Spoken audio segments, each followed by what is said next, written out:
今天我们俩很特别啊，开了一天的什么家长会？家长会叫 PTS。我觉得它首先这个名字就起得很有意思。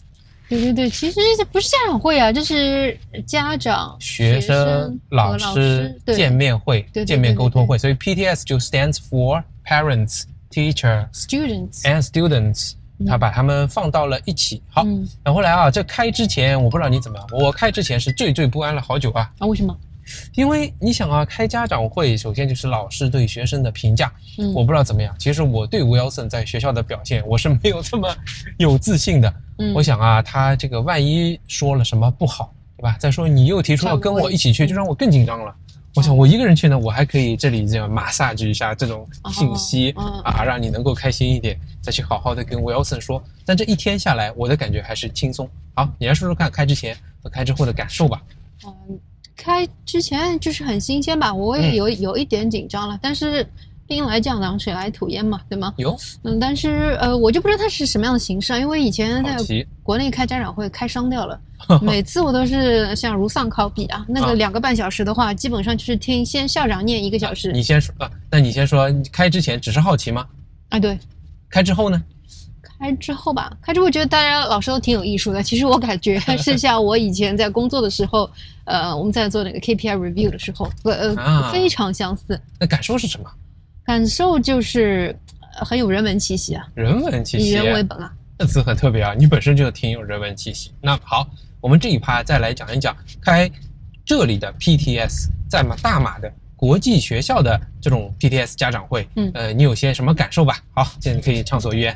说为什么它跟我们 KPI review 很像，就是因为我以前所有的这个直线老板全是外国人嘛，每年开这种 performance review 上来，他一定是夸你的，大篇幅的先夸你。我觉得这边各科老师也基本上都是这个样子的，他定下的一个基调就是正向的。这个是跟我们国内是不一样的。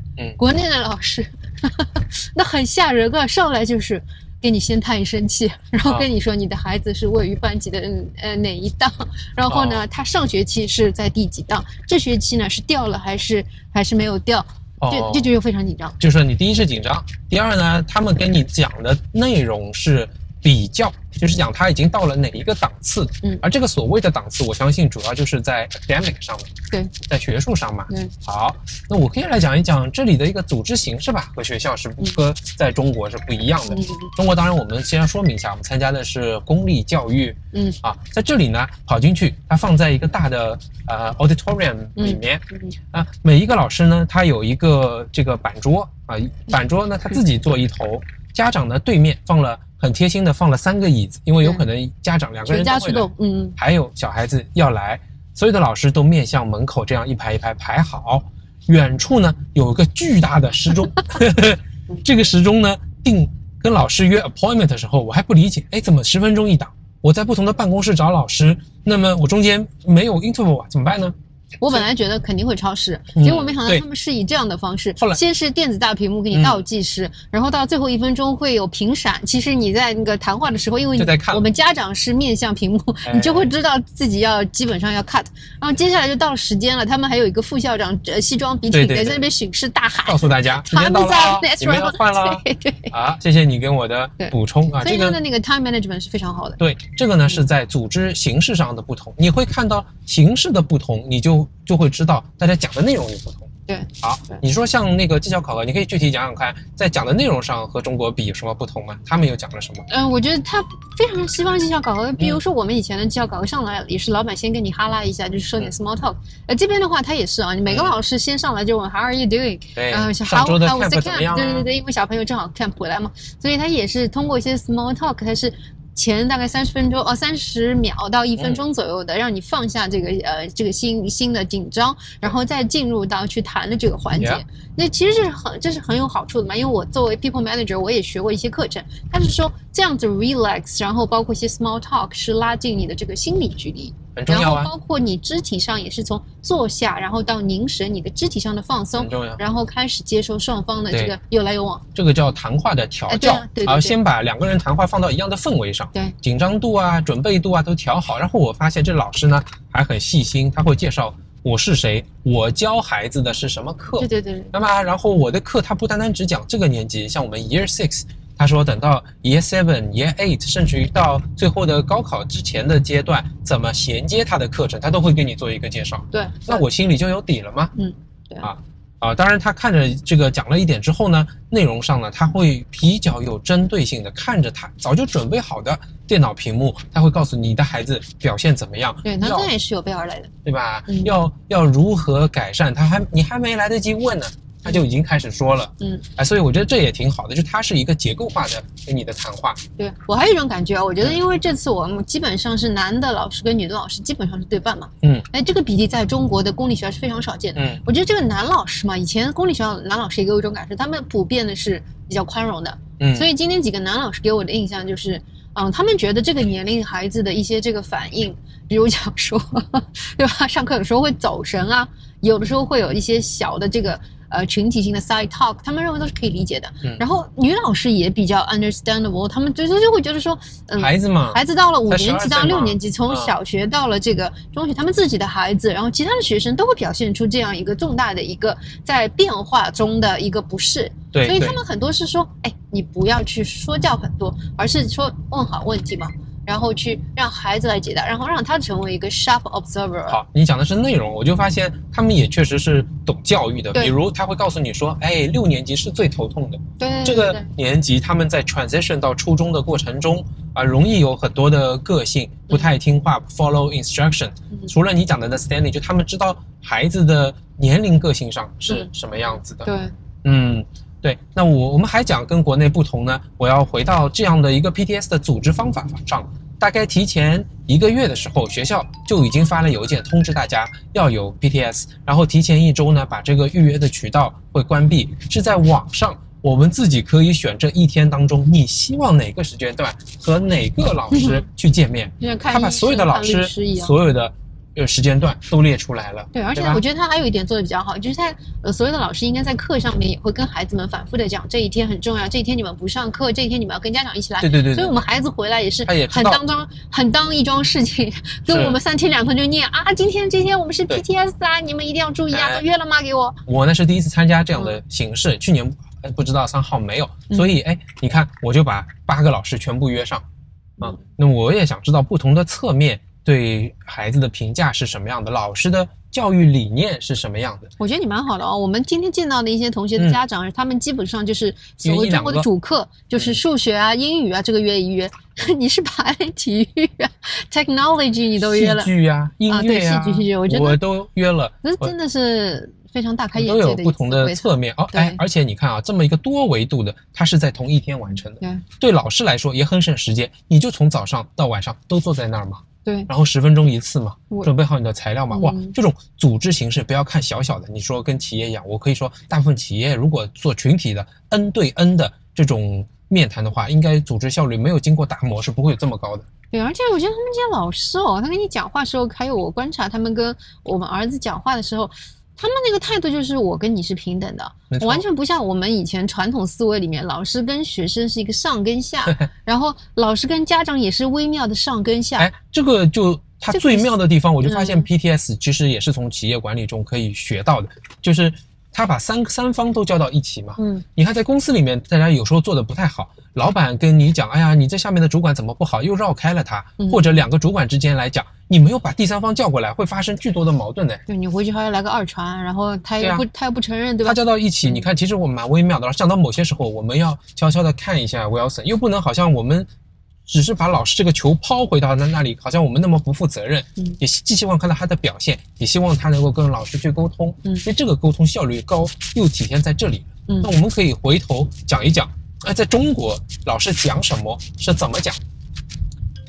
中国的这公立教育的家长会，对吧？首先，如你老师在课堂上，你参加过几次家长会吗？怎么讲的？你想想看嘛。那个是太吓人了，我觉得是噩梦啊！就是首先我们去了那个一般性的会议时长都2个半小时嘛，主要分3场。首先是校长要讲1个小时，在广播里面巴拉巴拉巴拉，主要是 promotion 自己的教育理念怎么样？对，本校怎么样好，怎么样的这个教育理念跟我们都没有什么太大关系。然后接着就谴责家长说我们给学生减负啦，然后我们做下的调查，你们天天都让孩子10点半睡，我心里面就一直在。其实什么，他就是把他从教育局获得的压力再传导给家长。对，然后他说你们不要那个本末倒置我我们在学校减负，你们在家里给他们加负。我心里面想，你这个作业，你这个考试这么多，我们不加负。我们的错，因为是我们自己的学校只是这样啊，我们不能把锅都背在伟大的我们本身所有的中国教育上面。对，校长1个小时就是无关痛痒的就训话，其实你也找不到任何跟你有什么共同点。接下来年级组长再讲1个小时。OK。对，基本上就是把那个校长的正确理念再吹捧一遍，像极了国家的开会嘛。对。然后好不容易呢，最后剩下了半小时，我们就是所谓的班主任，还有他的2门主课，因为在中国所谓的主课就是语文、数学、外文，3科老师1人10分钟，然后就先上来，先是感谢家长要2分钟，是如何克服万难过来开会，接下来呢就会讲一讲我们学校的这个理念。最后大概有2分钟的时间，就开始讲各种非常忧虑的事情，考试成绩怎么地，咱们班级的平均分在年级里面属于怎么样地，接下来要怎么改善，对吧？对，以及说这个咱们疫情不是来了3年吗？说这个疫情之后，咱们同学们是怎么散漫，总之就是谴责，然后不好的东西，最后就是希望家长回去10把力。就是提各种希望嘛，那也可以想象他讲了好的，讲了差距，然后讲希望大家怎么改，就是这个逻辑框架。总的来讲呢，家长坐的是挺不舒服的，我这个也挺关注的。对，就坐在孩子的那种小板凳上，未成年人小板凳，所有的挤在一起，蜷缩一团。对。然后老师呢，其实 PPT 的水平真的不太高，基本上把他要讲的话都写在上面，然后读一遍，再当着你的面用人工的方式读了一遍。对，家长呢都记完，还得帮他去梳理，大概就是这么一个体验。那么你从形式上呢，你更没有机会就跟所有的老师都去见面了，除非你自己约。对吧？你也不会跟副科老师约，对吧？有时候你也会，但你这个约呢，老师恐怕很难见你吧，很难见到那些老师。约不上，又没有 email， 对，没有吗？你怎么找？我们俩以前就是开家长会，就是属于如丧考妣嘛，然后大家都是你去一次，我去一次，一定要我要能去，我绝对不能多去，我肯定要瞒着你的这种。是吗？然后就看见不到老师然后老师要跟你讲孩子的事情呢，也是挺拧巴的，因为既有教育局的规定，他不能跟你讲小孩的分数排位，对啊，然后你又想要套出来说小孩学的怎么样，他都反映了一种匮乏，就是在分数之外，我们没有什么好聊的。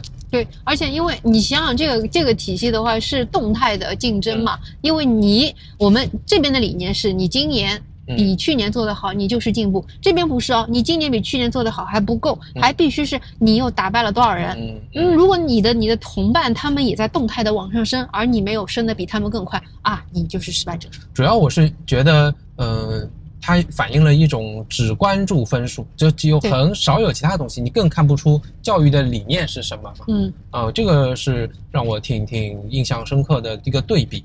我记得你在中国开家长会最让我震惊的一次，就是你回来说，老师跟我们讲，你们 Wilson 本来1、2年级我们还想好好培养一下的，是棵苗子，做的挺好的。然后你问他怎么好，老师就说他做的很端正，对吧？但是现在就是变了，怎么不好了？就那个事情，你能说说看？